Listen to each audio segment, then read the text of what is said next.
राधे राधे, जय श्री कृष्णा। मैं निर्मला पांडे अपने चैनल पर सभी का स्वागत करती हूँ। कैसे हो आप लोग? आशा करती हूँ आप लोग ठीक होंगे।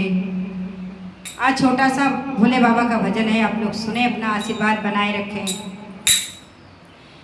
कन्हैया पे ढाई के कमरिया हो, हम तो बाबा धाम